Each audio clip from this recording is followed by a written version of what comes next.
Hi, let's discuss all these questions one by one. As you told me that you have some doubts, let's discuss question number one is Vedika and Yatika are partners in a firm. Yatika withdraw 10,000 per month. Let me see, we are recording properly. Yes, 10,000 per month at the beginning of each month during the year, and interest on drawing was to be charged at the rate 6% per annum. And we need to find out the interest, right? How we will do this question? हमारा formula क्या होता था? हमारा formula होता था basically time left after first drawing plus time left after last drawing divide by 2 से हम average number of period calculate करते थे, right? Beginning of each month है, so time left after first drawing, time left after last drawing by 2, 6.5 months हमारा आएगा average and 10,000 per month है, तो अब हम calculation कैसे करेंगे? हमारी calculation होगी 1,20,000 into 6 by 100 into 6.5 by 12, right? इस तरीके से हमें ये calculation करनी है. तो अब हम इसको सॉल्व कर लेते हैं तो हमें पता चलेगा कि हमारा आंसर क्या है 65 को हमें 6 से मल्टीप्लाई करना है एंड देन 10 से मल्टीप्लाई करना है 3900 हमारा आंसर आया क्वेश्चन नंबर 1 का इजी क्वेश्चन था ये इसको हम नहीं बोल सकते कि कंफ्यूजन था या कोई भी डिफिकल्ट नहीं था ऐसे क्वेश्चंस हमने बहुत सारे प्रैक्टिस किए हैं ऑलरेडी चलो next question Vibha and Asha are partners in a firm Asha withdrew 1,000 rupees at the end of each quarter during the year and we need to calculate the interest on drawing हमें बताना है average period calculate करना है so time left after first drawing end of each quarter means कि जब आप year को basically 4 parts में divide कर देते हो right so it means कि 3 months का हमारा एक quarter होता है अगर फर्स्ट क्वार्टर के एंड में उसने विड्रॉ किया so time left after first drawing will be 9 and time left after last drawing will be 0/2 4.5 months हमारा यहाँ पे होगा average period which is option B easy question next Aman and Chaman are partners in a firm on 1st July date पे focus आपको करना है advance a loan of 6 lakh to the firm. There was no deed and Aman was entitled to get a following amount as interest on loan. So interest on loan, if the loan is given by a partner to the firm, it means firm has taken loan, firm will pay interest, and if there is no partnership deed, then we'll calculate interest according to the 6% per annum, right? 6 lakh का हमारा loan है 6% के आप calculate करोगे and number of months by 12 उसने 1st July को loan दिया है so from 1st July till 31st March means 9 months हमारे होता है अब ये कैलकुलेशन हम कर लेंगे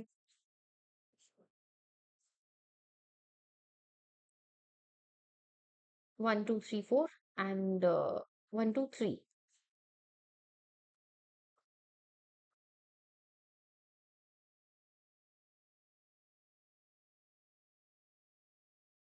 जीरो में गड़बड़ की मैंने आई गेस यस फिर से देखते हैं देखो 6 लाख का 6% विल बी 36,000 ओके हमने यहाँ पे डबल जीरो नहीं की परसेंटेज में आंसर आपका सही आ रहा है 27,000 वो जीरो में गड़बड़ इसलिए हुई बिकॉज 6/100 हमें करना था so option D will be right in this question ये भी सिंपल था just number of months and date का आपको ध्यान रखना था Akshata Limited issued fully paid up shares of rupees 5 lakh in purchase consideration of net 5,470. The balance of 30,000 will be.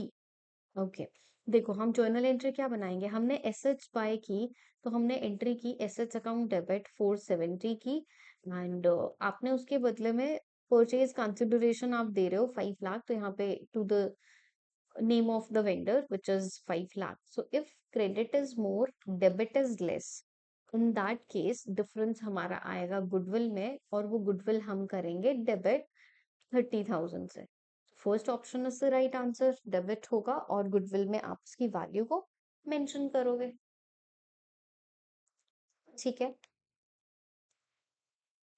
Next question Myra limited took over assets of 12 lakh and liabilities of 4 lakh ठीक है पहले first entry बनाता है तो हमने assets अगर take over की तो हमारी एंट्री होगी assets account debit 12 lakh liabilities take over की तो हम यहाँ पे लिखेंगे to liabilities 4 lakh and purchase of Shubh Shubhav limited for an agreed purchase consideration, तो यहाँ पे हम लिखेंगे to Shubhav limited purchase consideration is 9 lakh, right. अब ये जो डिफरेंस है किस में आएगा, गुडविल में आएगा। गुडविल हमारी हो जाएगी 1 लाख रुपीज की गुडविल डेबिट।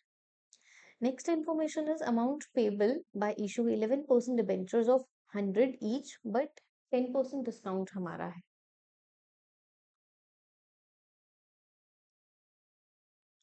सो अब हम एंट्री क्या करेंगे, नंबर ऑफ डिबेंचर्स कैलकुलेट करने के लिए हमारा 9 lakh rupees purchase consideration divide by issue price. Issue price कितना होगा, 90 रुपीज हमारा।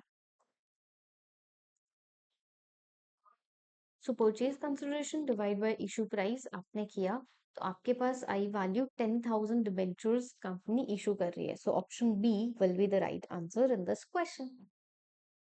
ठीक है, आई होप आपको क्लियर है। तो अब आप देखो कि आपने कैसे ये क्वेश्चंस किए हैं एग्जाम में और कहाँ पे आपने एरर किया है।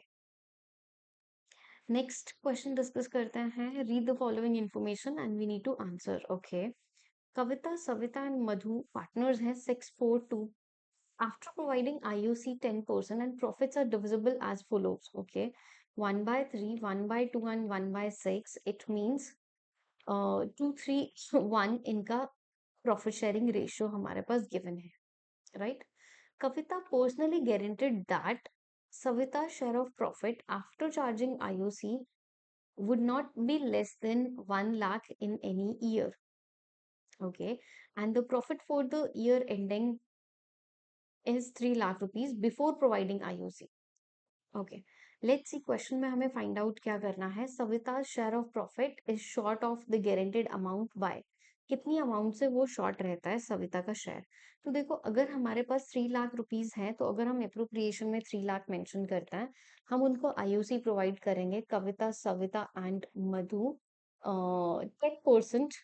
तो 60,000 कविता का, 40,000 सेकेंड पार्टनर का और 20 इसका। इट मीन्स 120 प्रॉफिट हो गया, आईओसी हो गया। 3 लाख में से 120 गया, divisible profit is 1 lakh 80। So now divisible profit को अगर हम 231 में डिवाइड करते हैं तो 180 को 231 में, तो इट मीन्स 120 नहीं,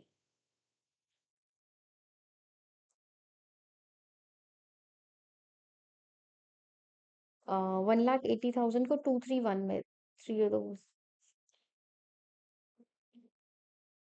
60,000, 1 lakh 60,000 and 90,000 and the last one is 30,000।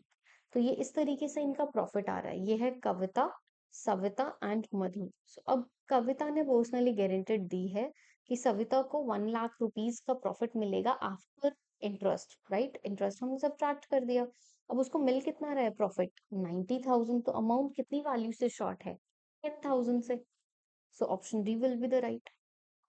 The total profit of the firm after adjustment of guaranteed amount will be distributed among the partners। तो देखो कि सविता को तो 1 लाख मिलेगा, इतना हमें पता है। So option A and option C हम एलिमिनेट कर देंगे। और कविता ने गारंटी दी थी तो ये 60 में से 10 इसका माइनस करेंगे और इसमें हम 10 प्लस कर देंगे। तो 50, 1 lakh and 30, 50, 1 lakh and 30, option B will be the right answer for this particular question. तो ये भी हमारा इजी क्वेश्चन था, गारंटी वाला, जिस तरीके से हमें इसको सॉल्व करना है। Clear. Next, A company forfeited 400 shares of 10 each। Okay, 78 per share called up, तो may be this one is of 100 each होगा।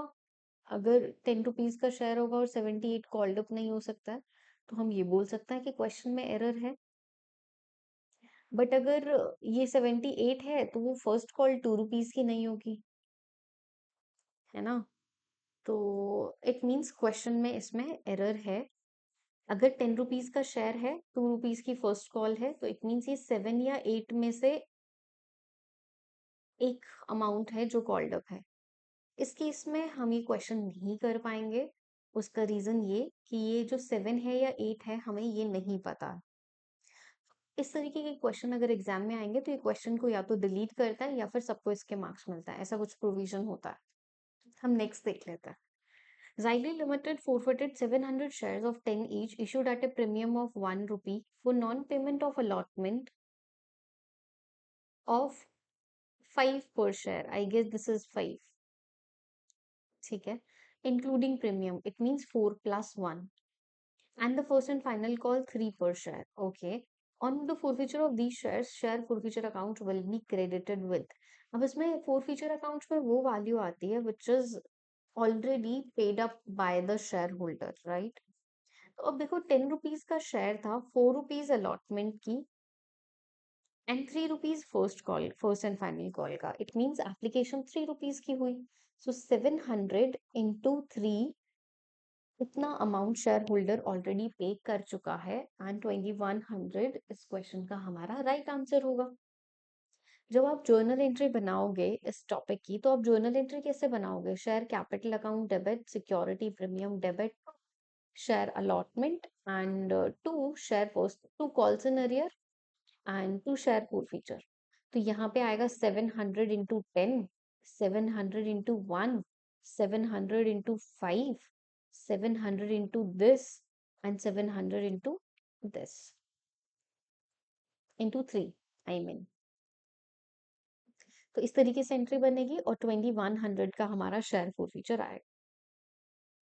Rohit Limited issued 2000 debentures, 9% of 195 this। 9% debentures में आप क्या वैल्यू क्रेडिट करोगे? तो देखो, आप जर्नल एंट्री बनाओ पहले। आप डिबेंचर्स इशू कर रहे हो एंड ये 9% डिबेंचर्स क्या पूछ रहा है? It mean second journal entry पूछ रहा है। तो सेकंड जर्नल एंट्री हम क्या बनाएंगे? Debentures application and allotment account debit, discount on issue of debentures debit to 9% debentures. अब 2000 इंटू 95, 190 आएगा इसमें, है ना? 2000 इंटू 95 इतना ही होता है ना, एक बार कैलकुलेशन एरर नहीं होना चाहिए। सो हमारा 1,90,000 इसमें आएगा। आपका 10,000 का आप डिस्काउंट दे रहे हो, 2000 इंटू 5 एंड 2 लाख रुपीज के आपके डिबेंचर्स हैं। तो हमें क्वेश्चन में क्या पूछा है कि 9% डिबेंचर्स अकाउंट में क्या वैल्यू क्रेडिट होगी? तो 2 लाख रुपीज क्रेडिट होगी। तो ये सेकेंड वाली जर्नल एंट्री की बात कर रहा था और उसमें से हमें आइडेंटिफाई करना था। Next, which of the following statement is incorrect? Okay, interest on debentures is charge, not an appropriation. So basically, interest on debenture is a charge, not an appropriation. This statement is correct. We need to pay the interest mandatorily, doesn't matter the firm is earning profit or the loss. तो ये statement तो correct है, but we need to find out the incorrect one. Debentures can be issued at discount. Yes, we can issue discount. तो ये भी हमारे statement correct है. Debenture holders do not have voting rights. This statement was also correct. Debentures basically liability होती है company के लिए, outsiders liability है, लॉन्ग टर्म लाइबिलिटी है एंड वोटिंग राइट सिर्फ शेयर होल्डर को मिलता है, वो भी इक्विटी शेयर होल्डर को। तो नॉर्मली हम ये कहें, this statement is also correct. Debentures can not be converted to shares, तो कन्वर्टेबल डिबेंचर्स हमारे होते हैं। दिस स्टेटमेंट इज इनकरेक्ट और the false and the right answer of this question. ठीक है, क्लियर हुआ? चलो नेक्स्ट क्वेश्चन देखते हैं अब हमारा क्या है।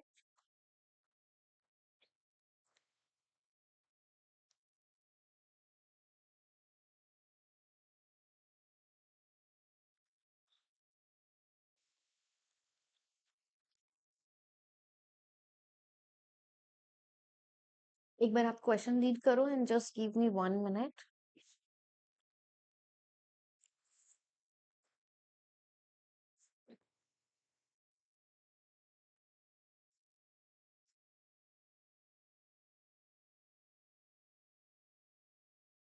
ओके, क्वेश्चन हमारा है, अमन, आधार एंड अविनाश पार्टनर्स हैं, 3:1 का रेशो है। Avinash retired from 1 July.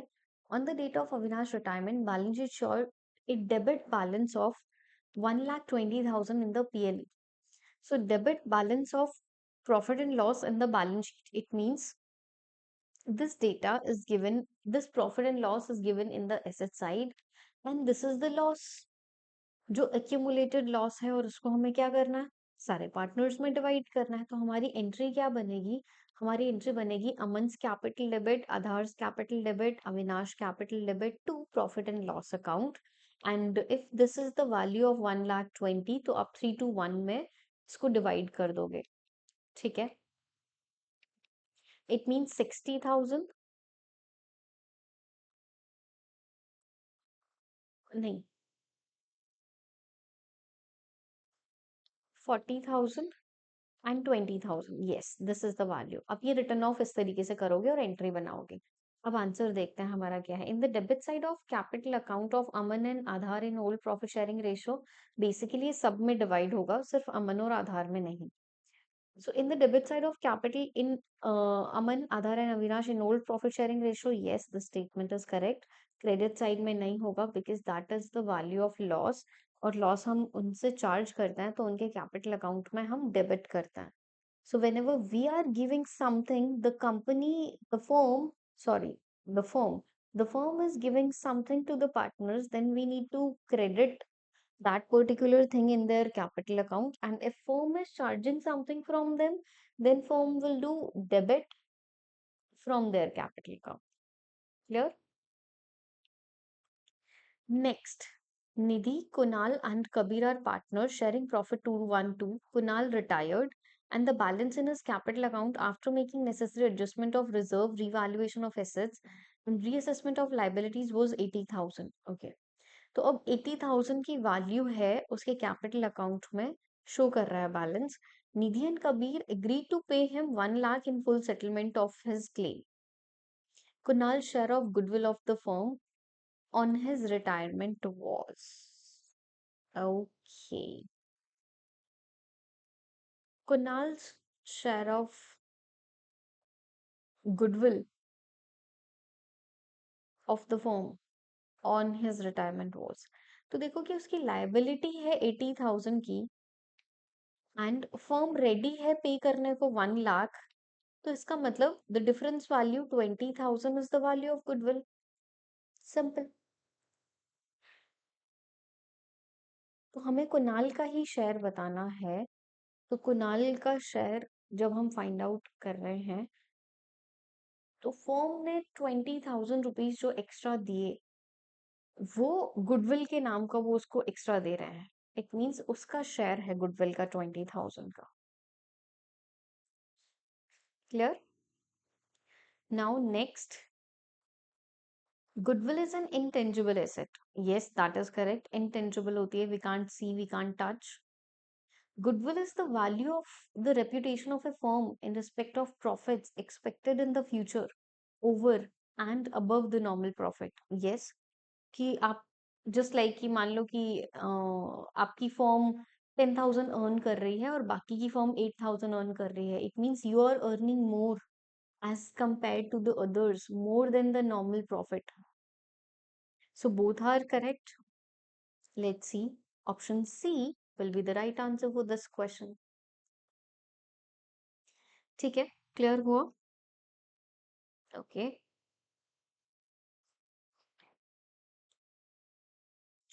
Next topic देखते हैं। हमारा नेक्स्ट क्वेश्चन क्या है? A and B were partners in a firm sharing profit losses 7:1. A ने withdraw किया fixed amount 12,000 in the beginning of each quarter.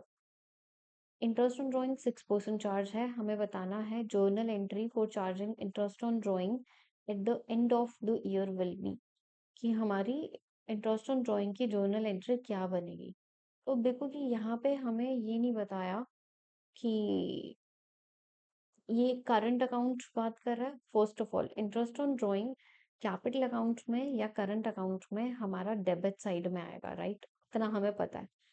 इसमें कैपिटल अकाउंट क्रेडिट है, इसमें करंट अकाउंट क्रेडिट है। ये दोनों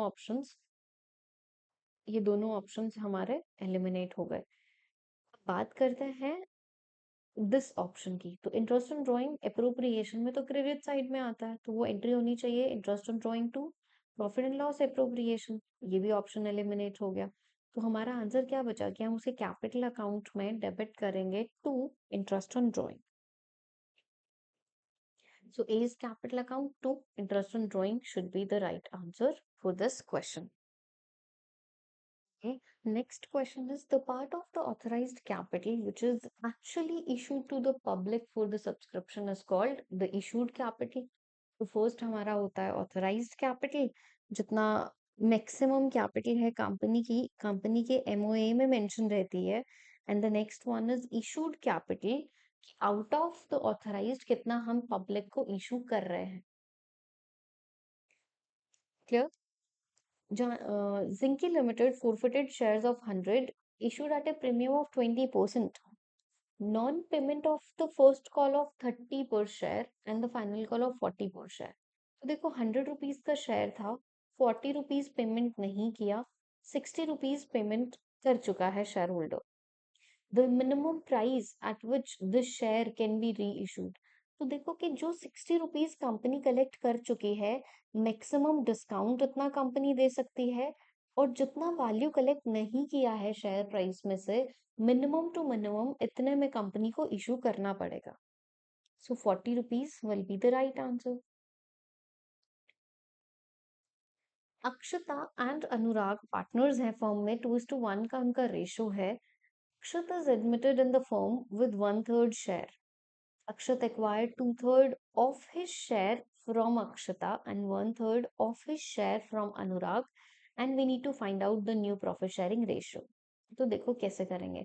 अक्षत का शेयर कितना है 1/3, अपने शेयर का 2/3, देखो ऑफ हिज शेयर वर्ड है तो हम मल्टीप्लाई करेंगे, it means 2/9 he acquires from the first partner Akshata, and 1/3 का 1/3 it means of his share यहाँ पे है, it means 1/9 he acquires from Anurag. तो देखो अक्षता का न्यू शेयर कैसे आएगा, अक्षता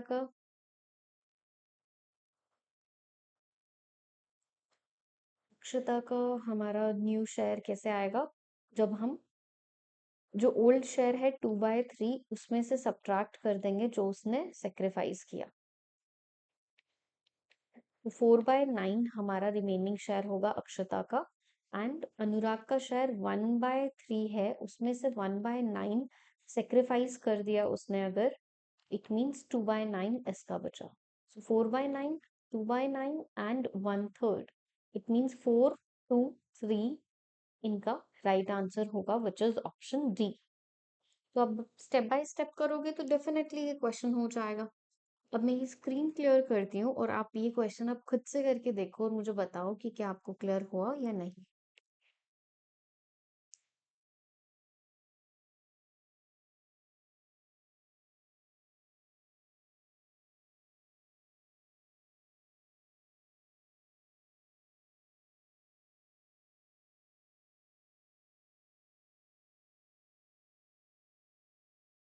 next, which of the following will be transferred to realization account at the time of dissolution of the firm?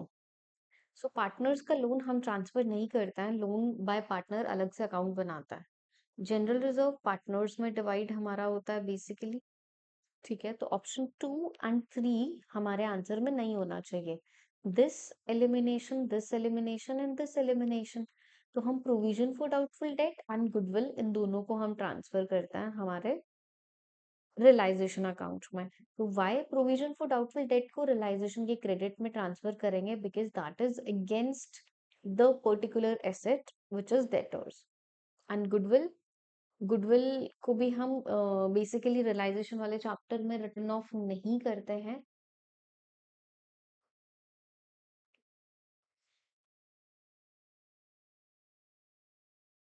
Clear?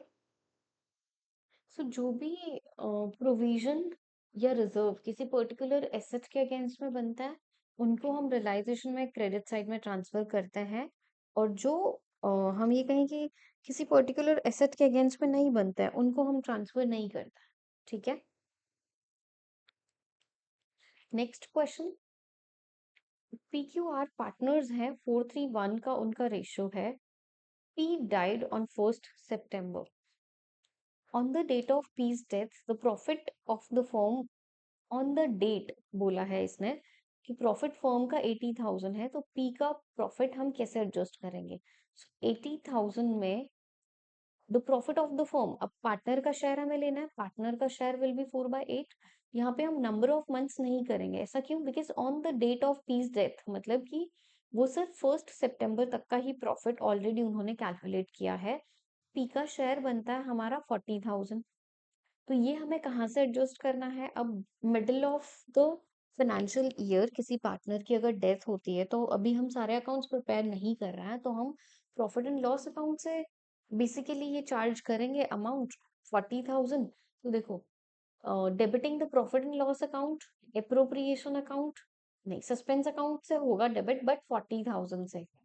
So debiting profit and loss suspense account, तो हमारी entry क्या बनेगी? P&L suspense to P's capital account 40,000 40,000। तो यहाँ पे आपको पहले value calculate करनी है और फिर ये देखना है कि ये वैल्यू आएगी कहाँ पे। ऐसे अगर आप करोगे तो आपके लिए इजी होगा क्वेश्चन को करना। ठीक है, आगे चलता है।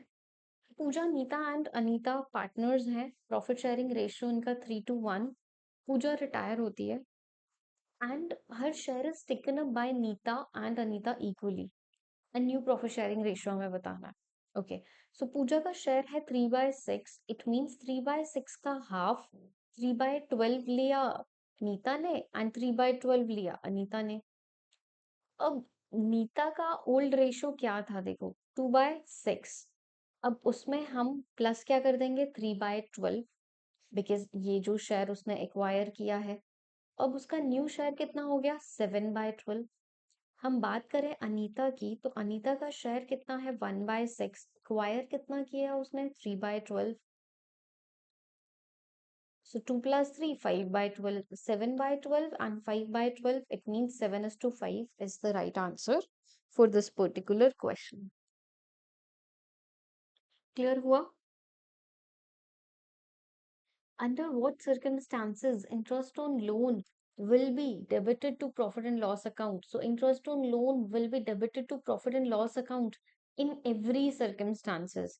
When there is profit, when there is loss, when there is no partnership deed, ये आपको पे करना mandatory है, because इंटरेस्ट ऑन लोन हमारा चार्ज अगेंस्ट प्रॉफिट होता है।